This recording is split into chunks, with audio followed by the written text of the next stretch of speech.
तो इसी को देखते हुए हमने एक अदर नेटवर्क डायग्राम क्रिएट की थी और नेटवर्क डायग्राम के हर नोड पे हमने यानी हर एक्टिविटीज़ में हमने उसका टाइम स्लॉट भी डिफाइन कर दिया था।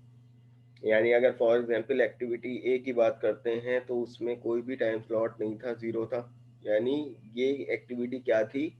एक स्टार्टिंग एक्टिविटी थी।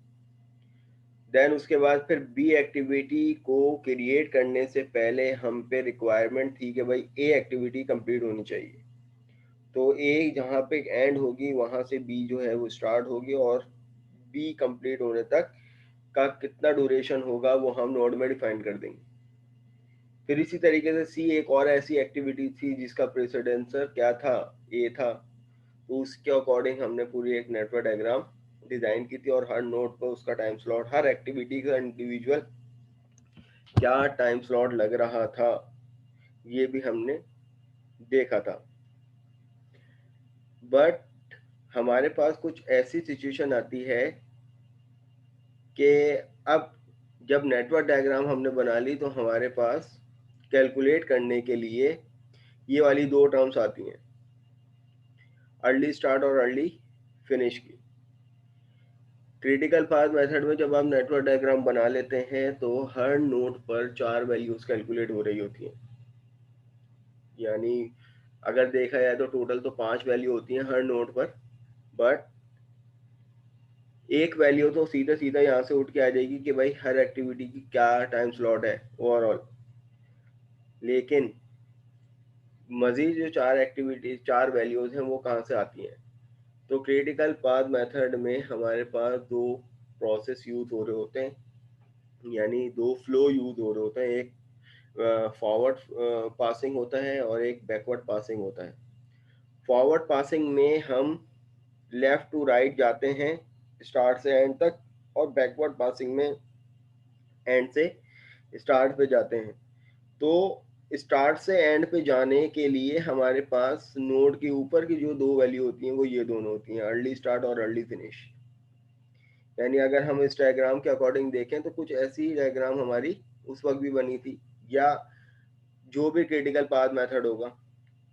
तो अब स्टार्ट से लेकर एंड तक जो हम वैल्यू कैलकुलेट करते हुए जाते हैं वो है फॉरवर्ड पासिंग, और एंड से लेकर स्टार्ट तक जो हम वैल्यू कैलकुलेट करते जाते हैं तो वो नोड की नीचे वाली दो वैल्यू होती हैं। यानी अगर हम इसके अकॉर्डिंग बात करें तो ये हमारे पास एक क्रिटिकल पाथ है, but there is no value. सही है ना? तो अभी अर्ली स्टार्ट अर्ली फिनिश की कोई वैल्यू है ना, तो लेट स्टार्ट और लेट फिनिश की कोई वैल्यू है। सही। तो जब भी अर्ली स्टार्ट और अर्ली फिनिश की वैल्यू कैलकुलेट करते हुए जाएंगे तो हम स्टार्ट से एंड की तरफ जाएंगे, और लेट स्टार्ट और लेट फिनिश की वैल्यू कैलकुलेट करते हुए जाएंगे तो एंड से स्टार्ट की तरफ जाएंगे। तो ये वैल्यू कैलकुलेट ही किस तरीके से होती हैं, सही है, उसको भी एक दफ़ा गो थ्रू कर लेते हैं। अब मिसाल के तौर पर तुम लोगों को या तो ये भी बनाने को दिया जा सकता है, अगर तुम लोगों से कहा जाएगा कि भाई पहले तो नेटवर्क बनाओ, तो तुम लोगों को सीधा सीधा ये वाला सवाल उठ के आने वाला है इस तरह का, टेबल की फॉर्म में। और अगर टेबल नहीं भी आता और सिर्फ तुम लोगों से क्रिटिकल पाथ मेथड कैलकुलेट करने के लिए आएगा तो जनाब इसमें एक पॉसिबिलिटी ये भी है सवाल बनने की कि आपको नेटवर्क डायग्राम दे दी जाएगी और उसमें कुछ वैल्यू कैलकुलेटेड होंगी और कुछ वैल्यू जो मिसिंग होगी वो आपको कैलकुलेट करनी पड़ेगी। सही है। फॉर एग्जाम्पल कि अगर हम यहाँ पर इस वाली डायग्राम के अकॉर्डिंग बात करें, ये वाली, तो अब देखो यहाँ पर कुछ वैल्यू कैलकुलेटेड है और बाकी मिसिंग है। आपको ये उठा के दे दिया जा सकता है और कैलकुलेट करने के लिए दी जा सकती है कि भाई वैल्यू रिमेनिंग कैलकुलेट करके दिखाओ। सही है। तो ये एक पॉसिबिलिटी है सवाल बनने की, ऐसा भी आ सकता है।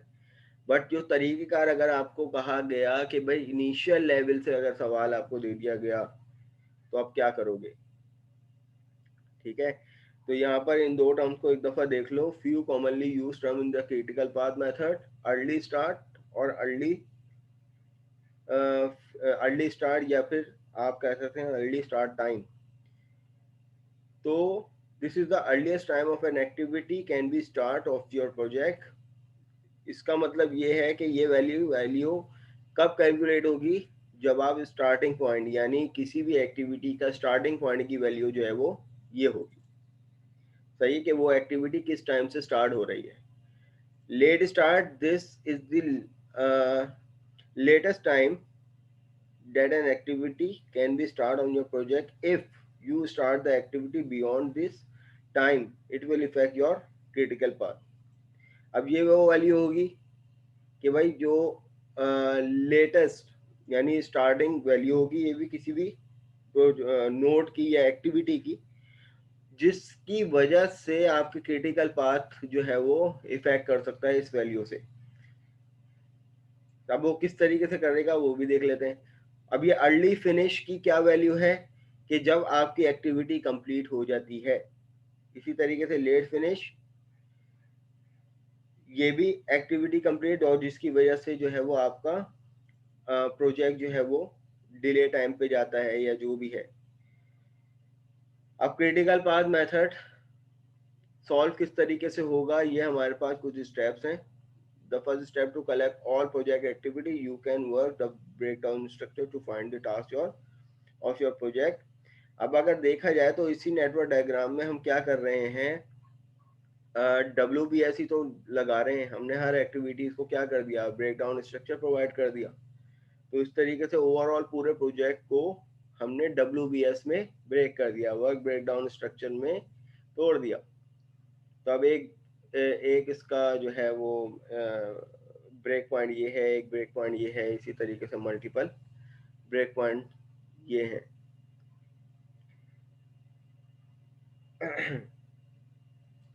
फिर उसके बाद after listing the project activity find the dependency among the activities. Dependency मतलब प्रेसिडेंशियल, यानी जो हमारे पास ये गिवन है हर एक्टिविटीज का हम डिपेंडेंसी फाइंड आउट करते हैं कि कौन सी एक्टिविटी किस पर डिपेंड है, उसी के अकॉर्डिंग हम डायग्राम भी बनाते हैं। Find which activity will follow what activity and task relationship as the finish to start, finish to finish, start to start और स्टार्ट टू फिनिश। हर एक्टिविटीज के दरमियान जो है हम ये चीजें फाइंड आउट कर रहे होते हैं। फिर उसके बाद नेटवर्क डायग्राम बनाई जाती है। फिर आइडेंटिफाई ऑल पाथ इन दी नेटवर्क। जब नेटवर्क डायग्राम इस तरीके से बन जाएगी, तो हम हर पाथ को जो है वो स्टार्ट से लेकर एंड तक के फाइंड आउट करेंगे कि अगर इस डायग्राम के अकॉर्डिंग बात करें तो कितने पाथ बन रहे हैं। अब एक पाथ से ओवरलैपिंग दूसरे पाथ में नहीं हो रही, मतलब ऐसा नहीं है कि एक एक्टिविटी यहाँ से जा रही है, एक एक्टिविटी यहाँ से जा रही है, यानी एक नोड में दो एक्टिविटी जा रही है। अभी इस डायग्राम में ऐसी कोई सिचुएशन नहीं है, तो सीधे सीधे वैल्यू कैलकुलेट होती जाएंगी। लेकिन जहां ओवरलैपिंग आ गई तो भाई ओवरलैपिंग में भी डिफरेंस आता है। सही है कि अगर हम स्टार्ट से एंड तक के जाएं तो वहां पे जब एरो के दरमियान ओवरलैपिंग हो रही होती है, ओवरलैपिंग से मुराद ये है कि फॉर एग्जांपल 10 नोड से एक एक्टिविटी यहाँ जा रही है और 10 नोड से एक एक्टिविटी यहाँ जा रही है। सही है, या यूं समझ लें कि 12 नोड पर एक एक्टिविटी यहाँ जा रही है और 5 नोड से भी इधर जा रही है। तो अब ये क्या है, अब दो नोड से अलग अलग एक्टिविटी एक नोड में जा रही है, तो अब इसका अर्ली स्टार्ट क्या होगा। तो जनाब जब हम बैक फॉरवर्ड पासिंग करते हैं ना, तो जो मैक्सिमम वैल्यू होती है हम उसको उसका अर्ली स्टार्ट मानते हैं। लेकिन इसी तरीके से जब बैकवर्ड पासिंग में आते हैं और एक नोड से दो नोड जा एक एक्टिविटी से एक नोड से दो एक्टिविटीज किसी एक यानी दो अलग अलग नोड से अलग अलग एक्टिविटी किसी एक नोड पे जा रही हो, तो वहां पर हम बैकवर्ड पासिंग में मिनिमम वैल्यू को कंसीडर करते हैं। सही है, अभी इसी में एक कंडीशन आएगी, उसमें तुम लोगों को बता भी दूंगा। तो क्या हो गया भाई, नेटवर्क डायग्राम हमने बना लिया और फिर उसके find the duration of each path. अब ड्यूरेशन ऑफ ईच पाथ कैसे फाइंड आउट करेंगे, वो भी हमने बोर्ड पे जब नंबर ऑफ 5 जो है लिखे थे, तो किस तरीके से हमने फाइंड आउट किया था कि जनाब क्रिटिकल पाथ क्या हो सकता है हमारा, कोई बता सकता है। क्रिटिकल पाथ हमने किस तरीके से जज किया था?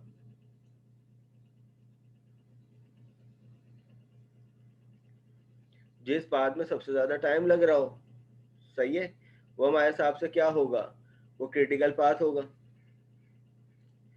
इसी तरीके से the path with the largest duration of is the critical path.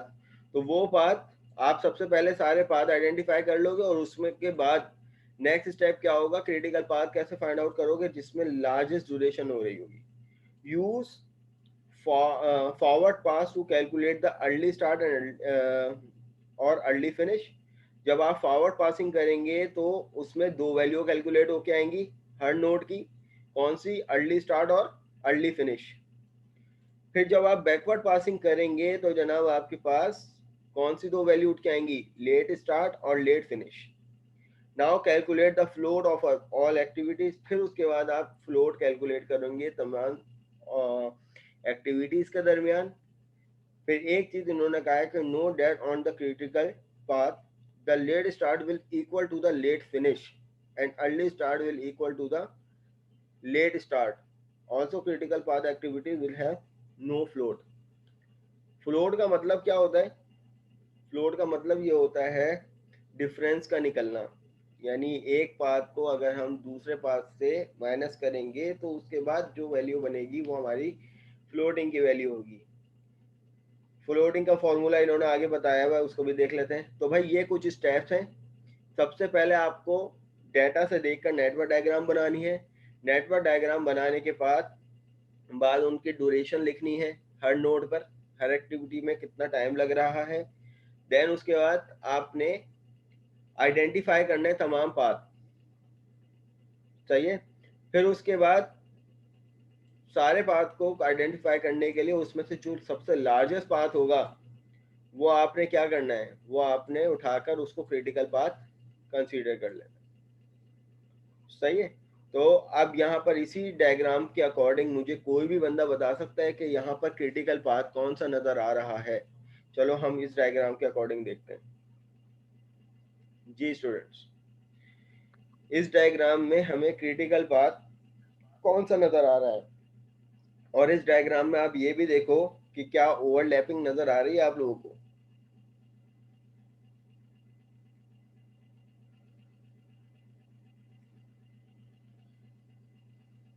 Sir I don't think so कि ओवरलैपिंग है, बट ऊपर टॉप वाला जो एबीसी है और जीएचआई, ये दोनों ही क्रिटिकल पाथ लगे हैं मुझे। कैसे? बल्कि नहीं, नहीं नहीं नहीं नहीं नहीं, बल्कि वो, सॉरी, 5, 7, 6 और 3, 4, 6, ये दोनों क्रिटिकल पाथ है क्योंकि ज्यादा टाइम लेंगे।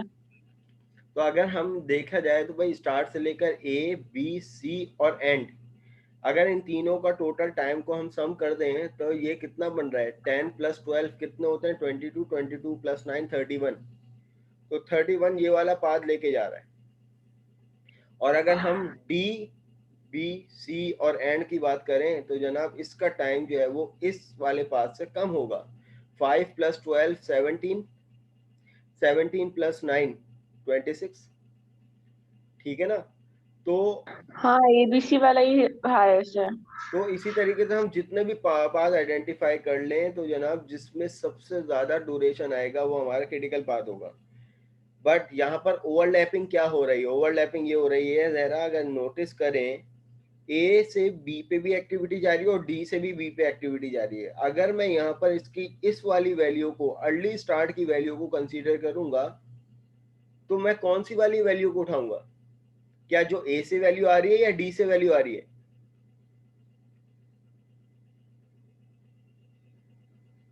ये डिपेंड करेगा कि किससे सबसे हाईएस्ट वैल्यू आ रही है। जिससे हाईएस्ट वैल्यू आ रही होगी फॉरवर्ड पासिंग में, फिर सुन लीजिए, हम स्टार्ट से एंड की तरफ वैल्यू कैलकुलेट करते हुए जा रहे हैं। हम बैकवर्ड पासिंग जब तक नहीं कर सकते जब तक कि फॉरवर्ड पासिंग हमारी कंप्लीट नहीं होगी। फॉरवर्ड पासिंग में हर नोड की ऊपर की दो वैल्यू हमें मिलती है, एक early start left hand side वाली, और राइट हैंड साइड वाली क्या होती है वैल्यू? Early finish. तो सबसे पहले हर पाथ की, हर नोड की हमें ये दो वैल्यू कैलकुलेट करने जानी है by using forward passing, right. तो अब यहाँ पर इन्होंने नेटवर्क डायग्राम बन गए इनके पास, वॉट एवर ETC जो भी डाटा होगा उसके अकॉर्डिंग इन्होंने सबसे पहले ही नेटवर्क डायग्राम डिजाइन कर ली। पहला पार्ट तो ये हो गया। दूसरा पार्ट इन्होंने क्या किया कि तमाम पूरी नेटवर्क डायग्राम में जितने भी पाथ इनको आइडेंटिफाई होके आ रहे थे उन्होंने कैलकुलेट कर लिए। सही है। अगर देखा जाए तो पहले पाथ की वैल्यू हमने भी कैलकुलेट की थी, 31 बनी थी। फिर उसके बाद इन्होंने DEF इन सबको सम किया तो वैल्यू क्या बन रही थी, 5 + 7, सही है, 12 + 6 कितने होते हैं, 18। तो यहाँ पर इन्होंने 18 वैल्यू कैलकुलेट करके बता दी कि भाई इस वाले पाथ में जो है वो 18 दिन लग रहे थे। इसी तरीके से DBC इसको हमने कैलकुलेट किया था, 26 लग रहे थे। इसी तरीके से रिमेनिंग जो 2 पाथ थे उन सब के आपस में पूरे ओवरऑल ड्यूरेशन इन्होंने फाइंड आउट कर लिया। फिर नेक्स्ट स्टेप पे चले गए ये लोग। Since the duration of the first path is the longest and the critical path, तो अब इन्होंने जज कर लिया कि जनाब इनमें से सबसे ज्यादा डेज कौन से पाथ पे लग रहे थे, तो वो उन्होंने इसको सेलेक्ट कर लिया कि भाई ABC और एंड, यानी स्टार्ट ABC देन एंड, ये वो पाथ था जिसमें सबसे ज्यादा टाइम लग रहा था। और हमने लास्ट क्लास में क्रिटिकल पाथ मेथड में ये बात भी देखी थी कि क्रिटिकल पाथ मेथड हम बना ही क्यों रहे हैं, क्या रीजन बताया था क्यों बनाते हैं क्रिटिकल पाथ मेथड। कस्टमर को, ताकि जितना सबसे ज्यादा टाइम लग रहा है वो हमारे हिसाब से कम टाइम होगा उस प्रोजेक्ट के लिए। यानी फॉर एग्जांपल जो यहाँ पे 31 दिन इन्होंने एस्टिमेट किया है ना कि भाई इस एक्टिविटीज के तहत अगर हम बात करेंगे तो एक्टिविटीज तो बहुत सारी हैं, लेकिन हम कस्टमर को सबसे क्रिटिकल पाथ मेथड के बिहाफ पर एस्टिमेट बताएंगे, यही वाली बात बोली थी। तो भाई ये रीजन भी उठ के आ सकता है तुम लोगों के पास। अगर पूछ लिया गया कि why we use the critical path method, तो सीधा सीधा सा आंसर है कि क्रिटिकल पाथ मेथड हम इसलिए लगाएंगे या इसलिए हम इम्प्लीमेंट करेंगे क्योंकि हमें उसमें पता चल जाता है कि भाई कितने नंबर ऑफ पाथ जो है वो कितने तरीकों से हमारा प्रोजेक्ट और कितना कितना जल्दी जो है हमारा प्रोजेक्ट हो सकता है। बट जिस ड्यूरेशन में, यानी जिस पाथ में सबसे ज्यादा ड्यूरेशन लग रहा होगा वो हमारे हिसाब से कम ड्यूरेशन होगा और हम कस्टमर को उसी के बिहाफ पर एस्टिमेट बताएंगे। अब फॉर एग्जांपल ये हमारे पास प्रोजेक्ट की एक्टिविटीज थी, WBS से हमने नेटवर्क डायग्राम बना ली। देन उसके बाद कस्टमर को जो अब हम एस्टिमेट करेंगे ना कि भाई हमारे हिसाब से कम दिन ये प्रोजेक्ट जो है वो 31 दिन में खत्म हो जाएगा, बट हम कस्टमर को 40 दिन बताएंगे। ठीक है, हम इसके बिहाफ पर नहीं बता सकते, इसके बिहाफ पर नहीं बता सकते, इसके बिहाफ पर नहीं बता सकते, जो सबसे ज्यादा टाइम आ रहा होगा हमारी कैलकुलेशन में हम उसके अकॉर्डिंग कस्टमर को कुछ बढ़ाकर एस्टिमेट देंगे। ये रीजन है सीधा सीधा। फिर उसके बाद क्या हुआ कि since the duration of the first path is the longer it is the critical path, the float of critical path is 0। अब ये फ्लोट ऑफ क्रिटिकल पाथ 0 कैसे आया, अब इन्होंने हर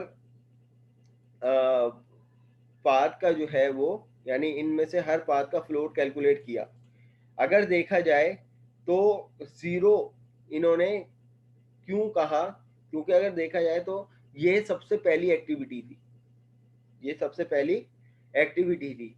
अभी हमने इसके बाद कोई और एक्टिविटी फाइंड आउट नहीं की थी, तो सबसे इनिशियल एक्टिविटी अगर इनके ये ज्यादा भी आ रही है तो इसका फ्लोट जो है वो 0 कंसीडर होगा। लेकिन पहली एक्टिविटी के बाद जैसे ही हम दूसरी एक्टिविटी कैलकुलेट कर लेंगे तो अब यहाँ पे देखेंगे float of the second path. Second path क्या था, ये था, फॉर्मूला क्या था, duration of the critical path. हमें आइडेंटिफाई हो गया था कि जितने भी नंबर ऑफ पाथ हमने कैलकुलेट कर लिए उसमें क्रिटिकल पाथ क्या था, 31 वैल्यू थी।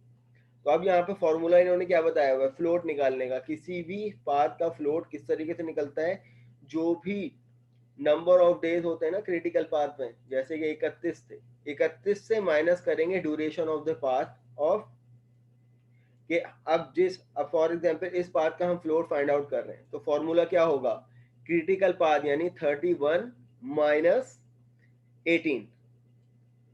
जिस एक्टिविटी का हम फ्लोट मालूम कर रहे हैं उसमें नंबर ऑफ डेज कितने लग रहे हैं, उसमें ड्यूरेशन क्या आ रही है, तो क्रिटिकल पाथ में से उसको माइनस आप कर दो। तो यहाँ पे इन्होंने फॉर्मूला भी लिखा हुआ है कि हम सेकंड पाथ का फ्लोट मालूम करने जा रहे हैं, तो फ्लोट पाथ ये हुआ which is equal to the critical path की value which is 31 and duration of the path, कौन सा पाथ जिसका हम कैलकुलेट करने जा रहे हैं फ्लोट, उसका ड्यूरेशन क्या था, उसका ड्यूरेशन गालिबन 18 था। तो जनाब इसका फ्लोट क्या हो गया, इसका फ्लोट यहाँ पर 13 आ गया।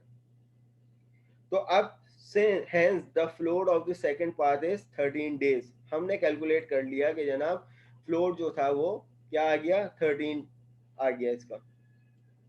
फिर इसी तरीके से अगर हम यहाँ पर थर्ड पाथ का फ्लोट मालूम करने जाएंगे तो वो कैसे कैलकुलेट होगा, वो भी ऐसे कैलकुलेट होगा कि थर्ड क्रिटिकल पाथ माइनस, और जिस पाथ का हम थर्ड पाथ का ड्यूरेशन कितना था, थर्ड पाथ का ड्यूरेशन 26 था, तो 31 minus 26 which is equal to 5 days. इसी तरीके से फोर पाथ 31 माइनस जो भी उसका ड्यूरेशन था उससे माइनस कर देंगे आप, तो 18 डेज इसका फ्लोट आ गया। इसी तरीके से float of fifth path is 31 minus 16 which is equal to 15 days. तो आपने क्या कर लिया, इस स्टेप तक सारा काम कर लिया, लार्जेस्ट पाथ, देन उसके बाद सारे फ्लोट हमने मालूम कर लिए। Now you can calculate the float of all activities. अब इन्होंने नेक्स्ट क्या किया है, अब अर्ली स्टार्ट और अर्ली फिनिश की वैल्यू कैलकुलेट करना शुरू कर दी। अब वो कैसे कैलकुलेट हुई, अर्ली स्टार्ट ऑफ एक्टिविटी क्या होती है, जो प्रीवियस एक्टिविटी का अर्ली फिनिश होता है उसमें 1 प्लस कर दें या ना करें, आपकी अपनी मर्जी। अब मुझे आप यहाँ पर इस जगह बता सकते हैं कि ए का अर्ली स्टार्ट क्या होगा, क्या कोई बता सकता है? अर्ली स्टार्ट तो सर आई गेस 0 ही होगा ना। 0 हो सकता है और 1 हो सकता है, यानी प्रीवियस बट हम प्रीवियस लाइक तो कोई हम तो वो एक्टिविटी फॉलो नहीं कर रहे ना, मतलब नहीं, तो मैंने मैंने क्लास में दोनों भी कहा बातें था बता दी। जी जी, आप वो 0 कंसीडर कर लें, नो इशू। ठीक है, इसका रीजन हमने बताया था कि भाई 1 क्यों करते हैं और 1 क्यों नहीं करते, कि ऐसा होता है कि भाई कुछ एक्टिविटी अगर आज खत्म हो रही है, आज सुबह खत्म हो गई हैं, तो हम शाम से उसी दिन से हम दूसरी एक्टिविटी स्टार्ट कर दें, तो हम +1 नहीं करेंगे। +1 इसलिए करते हैं क्योंकि हम अगले दिन से अगले दिन पे चले जाते हैं कि आज एक्टिविटी 12 बजे से पहले पहले खत्म हुई है तो हम अब अगले दिन करेंगे, हम थक गए। ठीक है ना, तो सही। फिर उसके बाद सर तो जी जी, एक क्वेश्चन था कि हम लोग अगर हम लोग स्टार्टिंग से लेके एंड तक हम कैलकुलेट कर रहे हैं कि क्रिटिकल पाथ क्या है, व्हाट्स द बेनिफिट कि हम रिवर्स पाथ कैलकुलेट कर रहे हैं। देखें जब हम अर्ली स्टार्ट और अर्ली फिनिश पे जाते हैं ना तो इनकी वैल्यू डिफरेंट होती हैं। जब हम एंड से लेकर यानी बैकवर्ड पासिंग में जाते हैं तो कभी भी इन दोनों की वैल्यू ऊपर नीचे वैल्यू आपस में सेम नहीं होंगी, डिफरेंस आएगा। अब फॉर एग्जांपल कि मेरा एक पॉइंट जो मेरा स्टार्टिंग पॉइंट है और दूसरा पॉइंट जो मेरा एंडिंग पॉइंट है, अगर मैं स्टार्टिंग पॉइंट से एंडिंग पॉइंट जाऊंगा तो ये मेरा फॉरवर्ड पासिंग है। अब वापस उसी एंडिंग पॉइंट से मैं स्टार्टिंग पॉइंट पे जाऊंगा तो वो एंडिंग पॉइंट मेरा क्या होगा, उस वक्त स्टार्टिंग पॉइंट हो जाएगा।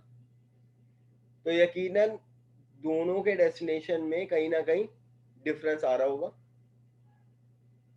ठीक है, यानी इसका मतलब यूं समझ लेना कि अगर मुझे एक कमरे से दूसरे कमरे में जाना है, मैं 10 कदमों में गया, वापस उसी कमरे में से मुझे पहले वाले कमरे में आना है, तो यकीनन एक आध कदम जो है वो मेरा या तो कम भी हो सकता है या तो ज्यादा भी हो सकता है। समझ में आ रही है, ये कहानी है। Okay sir, thank you. अच्छा, अब इन्होंने फ्लोट फाइंड आउट करने के बाद early start early finish, late start late finish मालूम करेंगे। तो सबसे पहले हम, क्योंकि फॉरवर्ड पासिंग के थ्रू कर रहे हैं, तो फॉरवर्ड पासिंग हमेशा स्टार्ट से एंड की तरफ जाती है, तो ये दो टर्म हमें कैलकुलेट करनी होती है, अर्ली स्टार्ट और अर्ली फिनिश। सही। अब इसका फॉर्मूला क्या है? Early start of an activity क्या है? Which is equal to the early finish of the predecessor activity plus 1, या आप early finish of the predecessor activity भी कर सकते हो। अब फॉर एग्जांपल यहाँ पर 1 क्यों आया, कैसे आया? वो इसलिए आया क्योंकि ए पहली एक्टिविटी थी, ए से पहले कुछ नहीं था, तो काउंटर कहाँ से स्टार्ट होगा? या तो 0 से स्टार्ट होगा या तो 1 से स्टार्ट होगा। 1 से पहले 0 था, सही है, या तो आप 0 से स्टार्ट करते या 0 में 1 इंक्रीमेंट करके अगले दिन से कैलकुलेट करते काउंटर। अगर हम 1 से स्टार्ट करते हैं तो यहाँ से 1 से आ गया। तो हर एक्टिविटी, किसी पहली एक्टिविटी का जो है ना, हमेशा अर्ली स्टार्ट अर्ली फिनिश जो है वो यकीनन क्या आएगा, या तो 0 होगा या तो 1 होगा। अब उसके बाद ये 10 कैसे आया अर्ली फिनिश? अर्ली फिनिश 10 कैसे आया? तो देखो, activity duration plus early start minus 1। अब एक्टिविटी ड्यूरेशन क्या थी? 10, सही है। इस एक्टिविटी में कितनी ड्यूरेशन लगी थी कि भाई ए स्टार्ट हुआ और यहाँ पर एंड हो गया, तो जनाब 10 घंटे लगे थे, या 10 दिन कह लो। तो एक्टिविटी ड्यूरेशन यानी 10 plus early start of activity, early start of activity क्या था? 1 था। तो 10 plus 1 which is equal to 11 और minus 1 which is equal to 10, तो ये आ गया 10। सही है। आप भले से ना करो, अगर आपने 0 से स्टार्ट किया है तो 0 plus 10 which is equal to 10। सही है, दोनों बात बराबर है। फिर उसके बाद ये ए एक्टिविटी का हमने अर्ली स्टार्ट और अर्ली फिनिश भी कैलकुलेट कर लिया। अब आ जाओ भाई बी पर। बी का मतलब क्या था कि भाई बी का अर्ली स्टार्ट 11 कैसे आया? 11 ऐसे आया कि जनाब लास्ट एक्टिविटी का जो अर्ली फिनिश था वो क्या था? वो 10 था। 10 में से 1 को क्या कर देंगे? प्लस कर देंगे। तो 10 plus 1 which is equal to 11, या आप डायरेक्ट 10 ही ले लो। सही है, आप यहाँ पर 10 ही ले लो, इट्स अप टू यू। फिर उसके बाद ये आ गया 11। अब यहाँ पर early start of the B activity B, वो तो 11 कैलकुलेट कर लिया। अर्ली फिनिश कैसे? 22 आएगा। तो 11 plus 12 which is equal to 23, 23 minus 1 which is equal to 22। तो आप 10 प्लस 12 भी कर सकते थे। 10 plus 12 which is equal to also 22, right? तो दोनों सूरतों में बात बराबर है। इसी तरीके से एक्टिविटी सी की अगर हम बात करें, एक्टिविटी सी की अगर हम बात करें तो इसका अर्ली स्टार्ट 23 कैसे हुआ, ये कौन बताएगा? ये पूछने का मकसद इसलिए है ताकि पता चल जाए कि किस तरीके से कैलकुलेट हो रहा है, जहन से निकल जाती हैं चीजें। सर क्वेश्चन रिपीट करिएगा। सी का अर्ली स्टार्ट 23 कैसे आया? हमने फॉर्मूलाज पीछे आपके से सामने है। तो बी का 22 था तो उससे प्लस 1 कर दिया। हाँ, बी का अर्ली फिनिश क्या था? 22। अब 22 में से 1 प्लस कर दिया तो जनाब 23 हो गया, या आप 22 भी ले सकते थे। सही है। तो सीधा सीधा सा केस है कि भाई अगली एक्टिविटी का अर्ली स्टार्ट क्या होगा? पिछली एक्टिविटी का अर्ली फिनिश। सही है, या पिछली एक्टिविटी का अर्ली फिनिश में से 1 को प्लस कर दो। फिर इसी तरीके से इसका 31 कैसे कैलकुलेट हुआ? अब ये कौन बताएगा? सी एक्टिविटी का अर्ली फिनिश 31 कैसे आया? 23 plus 9। 23 plus 9 which is equal to 32 और माइनस या 1। एंड -1। ठीक है, या तो 22 plus 9 which is equal to 31, या 23 प्लस 9 माइनस 1 इक्वल टू 31। तो अब ये फॉरवर्ड पासिंग के थ्रू हमने एक पाथ का early finish early early start early finish find out कर लिया। अब इसी तरीके से हम यहाँ पर कैलकुलेट करते हुए जाएंगे। अब इन्होंने मजीद यहाँ पर कैसे कैलकुलेट करके दिखाया, ये तो सारी वही वैल्यू है जो अभी हमने कैलकुलेट कर ली पाथ नंबर 1 के, सही है, अर्ली स्टार्ट ऑफ एक्टिविटी। फिर उसके बाद यहाँ पर ये वाली वैल्यू कैसे कैलकुलेट हुई, 1, 5 और उसके बाद यहाँ पर 6, 12। तो अगर हम यहाँ पर देखें तो डी एक्टिविटी का अर्ली स्टार्ट क्या होगा, सेम, क्योंकि डी एक्टिविटी का भी कोई प्रेसिडेंस नहीं था, कोई डिपेंडेंसी नहीं थी डी पर। तो डी एक्टिविटी ऐसी थी जो पैरेलल टू ए थी, सही है ना। इसी तरीके से जी एक्टिविटी ऐसी है जो parallel to A and D है।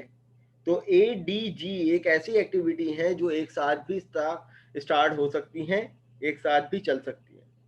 तो जब भी कोई पैरेलल एक्टिविटीज आएंगी वो इस तरीके से ड्रॉ की जाएंगी।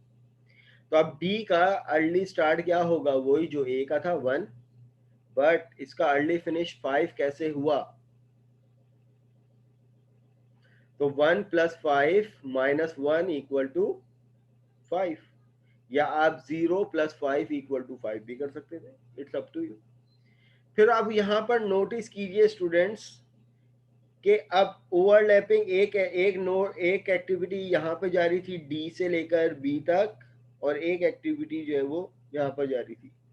अभी हमने कहा कि जब हम फॉरवर्ड पासिंग करते हैं तो जब भी ऐसी कोई कंडीशन आ जाए कि भाई हम इसका भी तो अर्ली फिनिश ले सकते थे, हमने इसका अर्ली फिनिश क्यों लिया, चलो सवाल ये है।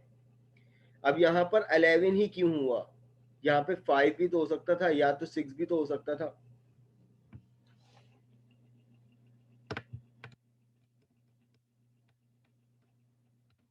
जी students, any idea about it?